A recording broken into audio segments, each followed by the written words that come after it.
ассалому алейкум бинандагони гиромӣ, барномаи иттилооти вақт аст аз телевизиони душанбе манзури шумо. Дар студия Зарина Абдурахмон. Таваҷҷӯҳ намоед ба сархати хабарҳо.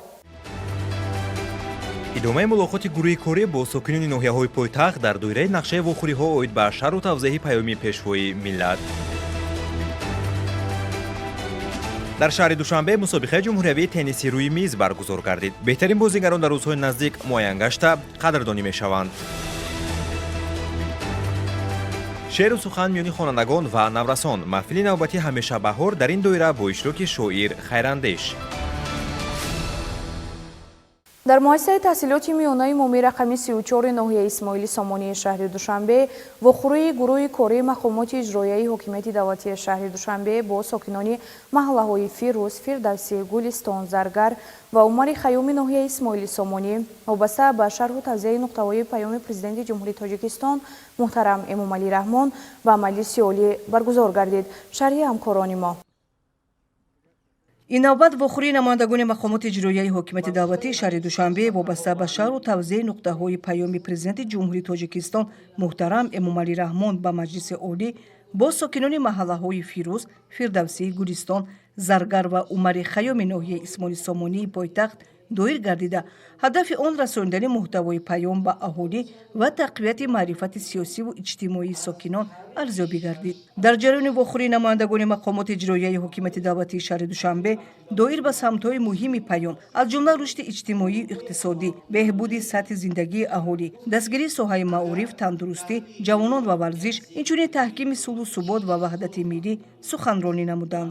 дар паёми имсолаи худ президенти кишвар муҳтарам Эмомалӣ Раҳмон таъкид намуданд ки агар мо хоҳем ки давлати пешрафта, ватани обод ва зиндагии осуда дошта бошем, бояд кӯшиш кунем ки фарзандонамон соҳиби саводу дониш ва касбу ҳунар шаванд. мо бояд талош намоем ки онҳо дар зиндагии ояндаи худ, яъне ҳаёти мустақилонаашон азият накашанд. инчунин гуфта шуд ки сарвари давлат зимни паёми навбатии худ ба соҳаҳои илму маориф эътибори аввалин дараҷа додани мақомоти давлатиро тақозо намуда, ислоҳоти тадриҷӣ ва давра ба давраи маорифи миллӣ ва тамоми зинаҳои таҳсилот ва дар ин асос ҳалли мушкилоти мавҷуда самти стратегии сиёсати давлатӣ ба ҳисоб меравад.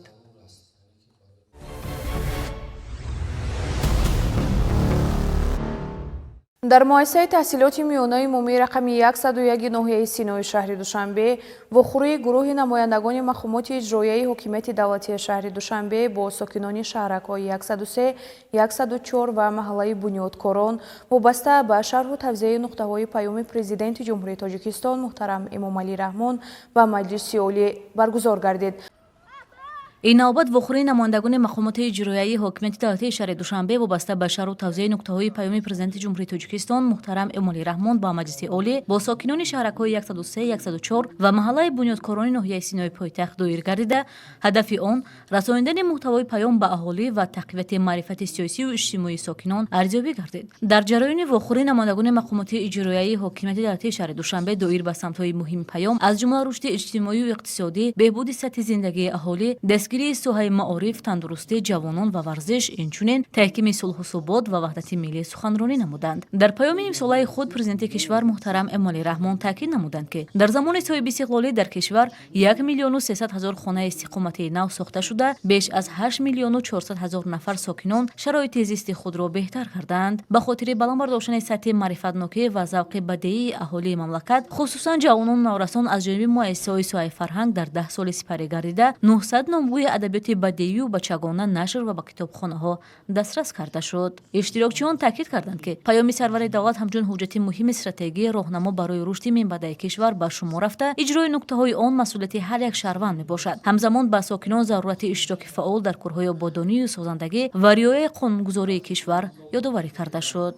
дар анҷоми вохӯрӣ сокинони маҳаллаҳо ба суолҳои худ посух гирифта мулоқот дар фазои озоду созанда баргузор гардид. чунин вохӯриҳо ба баланд бардоштани маърифати ҳуқуқӣ ва сиёсӣ, инчунин таҳкими робитаи мақомоти давлатӣ бо аҳолӣ мусоидат менамоянд.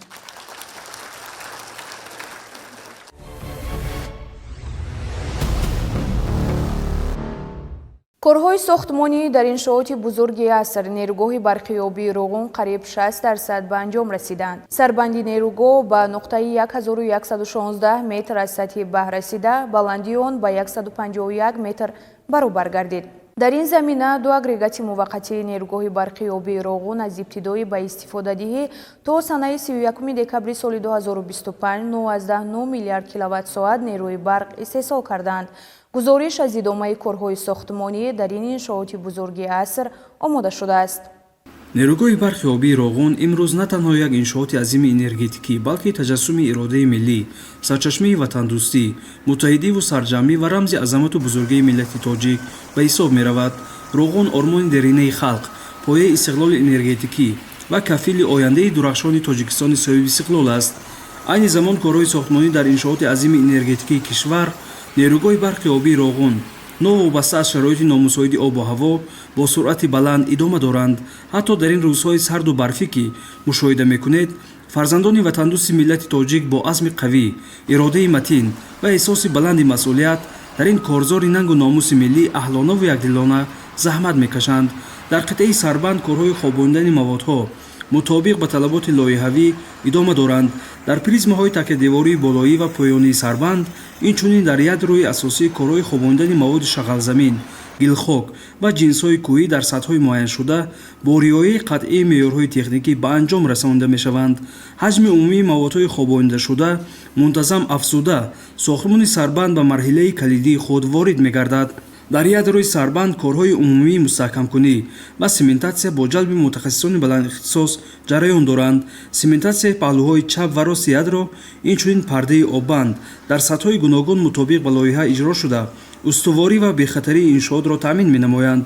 дар кони 15 корҳои истихроҷ ва овардани сангу шағал бо истифода аз техникаҳои бузурги кӯҳӣ бо суръати баланд идома доранд. бо ҷалби экскаваторҳои пуриқтидор, автосамосвалҳои вазнин ва техникаи махсуси боркашонӣ, сангу шағал ба минтақаи сохтмони Сарбанд пайваста интиқол дода мешавад. раванди кор бо реҷаи шабонарӯзӣ ба роҳ монда шуда, таъмини саривақтии маводи сохтмонӣ барои қитъаҳои асосии Сарбанд таъмин мегардад. ин фаъолият дар пешрафти умумии сохтмон ва иҷрои нақшаҳои истеҳсолӣ нақши муҳим мебозад. сохтмони нерӯгоҳи барқи обии Роғун бо заковат, иродаи матин, роҳбариву ҳидоятҳои хиратмандони пешвои муаззами миллат муҳтарам Эмомалӣ Раҳмон ва бо кӯшишу заҳмати содиқонаи мардуми созандаи тоҷик ҳатман анҷом хоҳад ёфт. Роғунро ғуруру нангу номус бунёд месозад, ғуруру нанги пешвои маҳбуби миллат ва халқи сарбаланди тоҷик.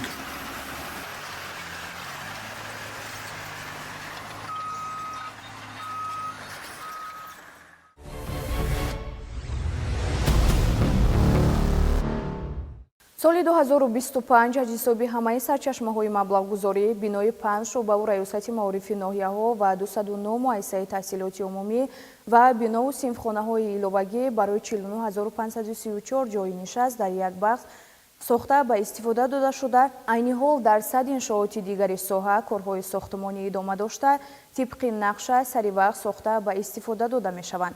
ин нуқта имрӯз зимни нишасти матбуотии Вазорати маориф ва илми Ҷумҳурии Тоҷикистон садо дод.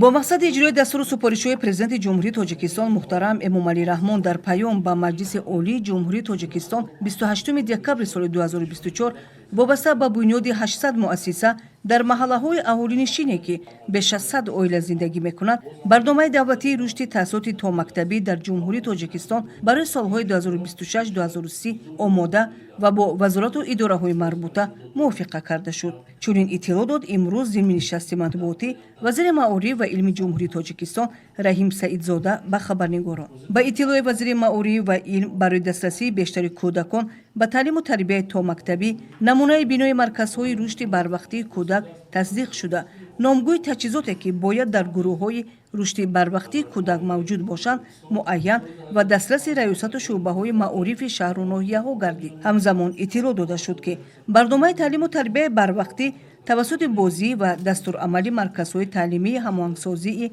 инкишофи барвақтии кӯдак омода ва барои истифода пешниҳод карда шуд. бо мақсади таъмини рушди барвақтии кӯдак, танзим ва ҳамоҳангсозии фаъолияти муассисаҳои томактабӣ, марказҳои инкишофи барвақтии кӯдак ва шаклҳои дигари алтернативӣ, таҳияи санадҳои меъёрии ҳуқуқӣ ва дастурҳои таълимию методӣ дар назди Вазорати маориф ва илм, шӯрои машваратӣ, ҳамоҳангсозии таҳсилоти томактабӣ фарогир таъсис дода шуд, афзуд вазири маориф ва илм. иттилоъ дода шуд ки бо мақсади фарогирии бештар ба дастрасии кӯдакон ба таълиму тарбияи томактабӣ дар назди муассисаҳои таҳсилоти умумӣ 3154 маркази инкишофи барвақтии кӯдак бо фарогирии 182744 кӯдак таъсис дода шуд. ин нишондиҳанда нисбат ба ҳамин давраи соли 2024 270 марказ ва 51427 кӯдак зиёд мебошад. дар маҷмӯъ фарогирии ба зинаи таҳсилоти томактабӣ 310657 нафар ё 31% ташкил медиҳад, ки нисбат ба соли 2024 65370 кӯдак ва 6.9% зиёд мебошад. иҷрои нақшаи сохтмони муассисаҳои томактабии хусусӣ тибқи барномаи рушди таҳсилоти томактабӣ ва миёнаи умумии хусусӣ дар ҷумҳурии Тоҷикистон барои солҳои 2022-2027 152%-ро ташкил медиҳад. Авзод Раҳим Саидзода.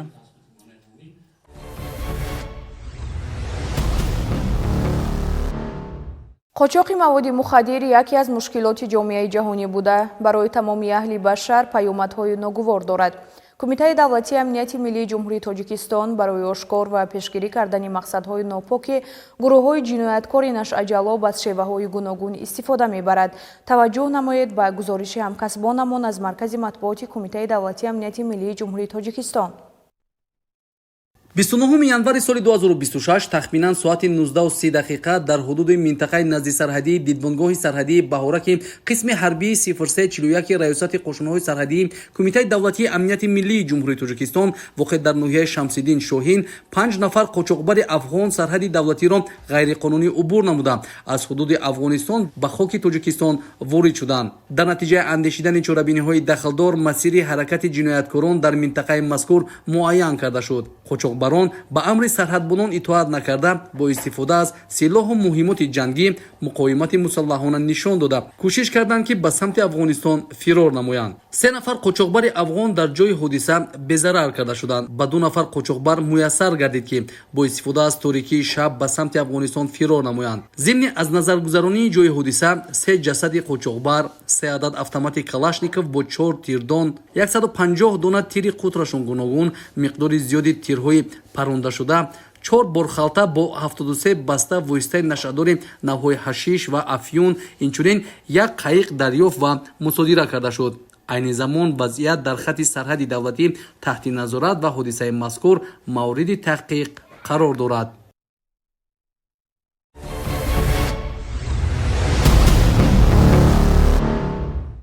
дар доираи иҷрои дастуру супоришҳои мақомоти иҷроияи ҳокимияти давлатии шаҳри Душанбе ва баҳри иҷрои қарори ҳукумати ҷумҳурии Тоҷикистон дар бораи барномаи давлатии кабудизоркунии ҷумҳурии Тоҷикистон барои давраи то соли 2040 бо мусоидати мақомоти иҷроияи ҳокимияти давлатии ноҳияи Шоҳмансур дарахтони ороишӣ шинонида шуд. Гузориши ҳамкорони мо.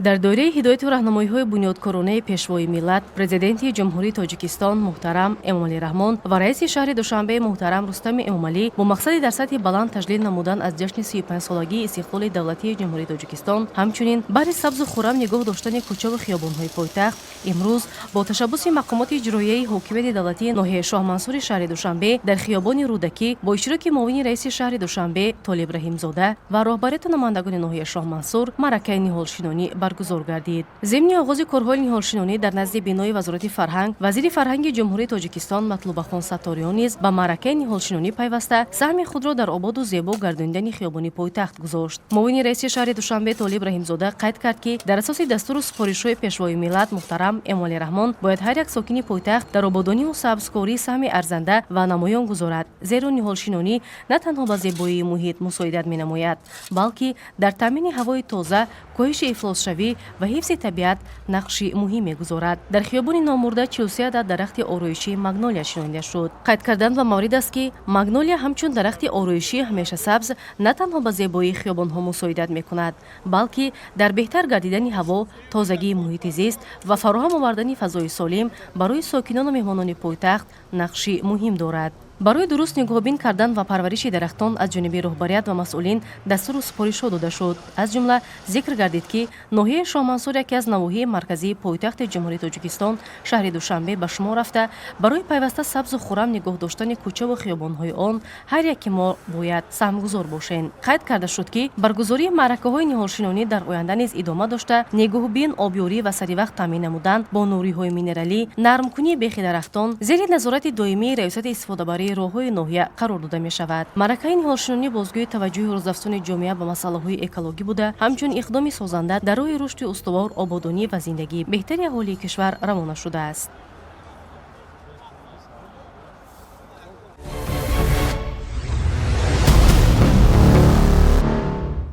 бо ибтикори шуъбаи кӯдакон ва наврасони китобхонаи миллии Тоҷикистон дар мувофиқа бо иттифоқи нависандагони Тоҷикистон дар телевизиони Душанбе маҳфили адабиву фарҳангии ҳамешабаҳор баргузор гардид. дар он кӯдакону наврасон, навқаламон ва хонандагони муассисаҳои таълимӣ иштирок доштанд. гузориш дар ин хусус.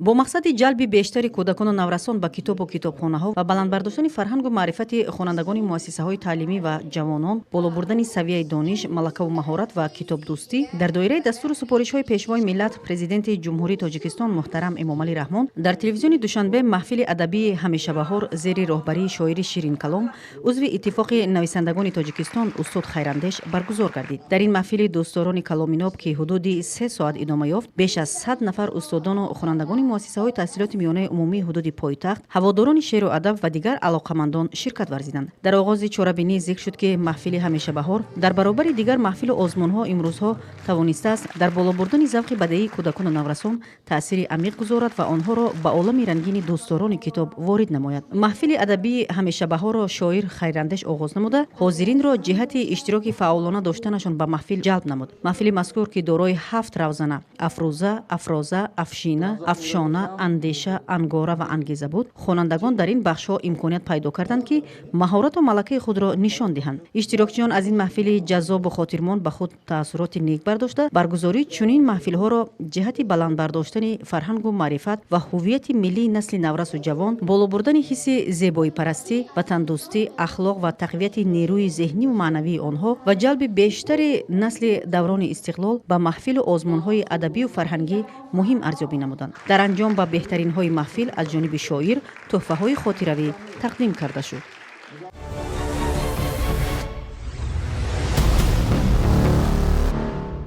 аз 3 январ то 1 феврали соли равон дар шаҳри Душанбе мусобиқаи ҷумҳуриявӣ оид ба тенниси рӯи миз ҷоми Федератсияи тенниси рӯи мизи ҷумҳурии Тоҷикистон баргузор гардида, дар охир ғолибон қадрдонӣ хоҳанд шуд.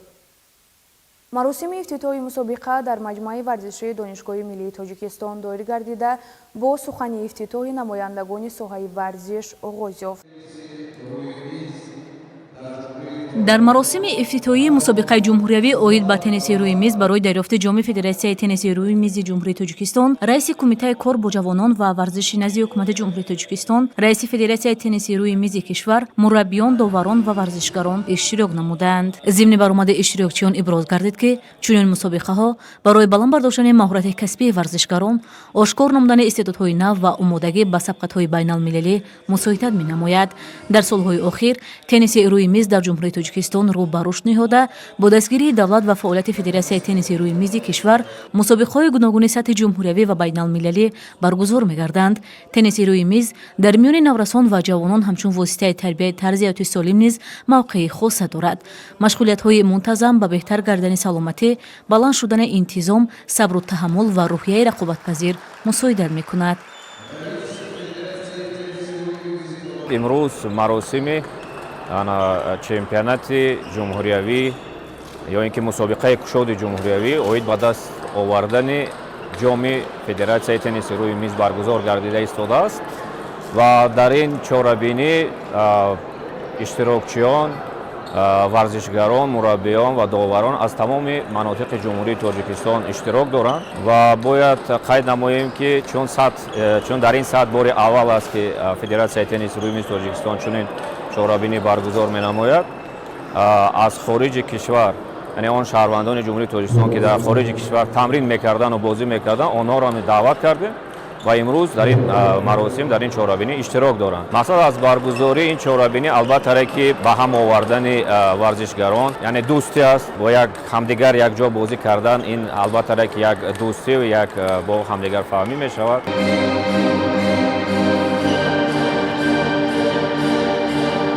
пас аз анҷоми қисми расмии рақобатҳо оғоз гардида, варзишгарон маҳорати баланди худро нишон доданд. Дар мусобиқа варзишгарон аз вилояти мухтори Кӯҳистони Бадахшон, вилоятҳои Хатлон ва Суғд, шаҳри Душанбе, инчунин шаҳру ноҳияҳои тобеи марказ ширкат намуда, барои ғолибият ва ҷойҳои ифтихорӣ миёни ҳам мубориза мебаранд. мусобиқа дар фазои дӯстона ҷараён гирифта, таваҷҷӯҳи ҳаводорони ин нави варзишро ба худ ҷалб намуд. тибқи барнома мусобиқа давоми 2 рӯз идома ёфта, дар ҷанбаз ғолибон ва ҷоизадорон бо ҷом, медал ва ифтихорномаҳои Федератсияи тенниси рӯи мизи ҷумҳурии Тоҷикистон қадрдонӣ мегарданд. бояд гуфт ки ин намуди варзиш на танҳо чолокӣ, диққат ва суръати баланди фикрро талаб мекунад, балки устувории ҷисмонӣ ва рӯҳиро низ ташаккул медиҳад. баргузории чунин мусобиқаҳо ба рушди тенниси рӯи миз, тақвияти тарзиёти солим, муаррифии варзишгарони болаёқати кишвар, таҳкими фарҳанги варзишӣ саҳми арзанда мегузорад.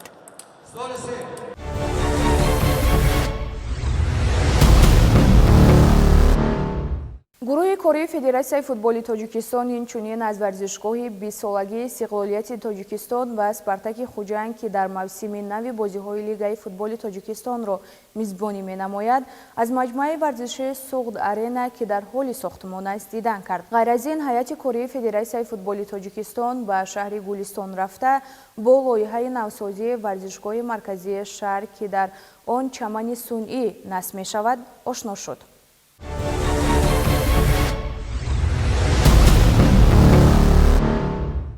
клуби марказии варзиш артиш расман аз таъсиси дастаи занона хабар медиҳад. таъсиси дастаи занона ифодагари сиёсати бозу дурбинонаи клуб буда, ҳадафи он ҷалби духтарони болаюқад ба варзиши касбӣ, рушди истеъдодҳои ҷавон ва боло бурдани нуфузи футболи занон дар кишвар аст. клуб итминон дорад, ки дастаи занона ба рамзи ирода, истеъдод ва имкониятҳои баробари варзишӣ табдил ёфта, саҳифаи нави пурифтихорро дар таърихи клуби шаҳри Душанбе боз хоҳад кард.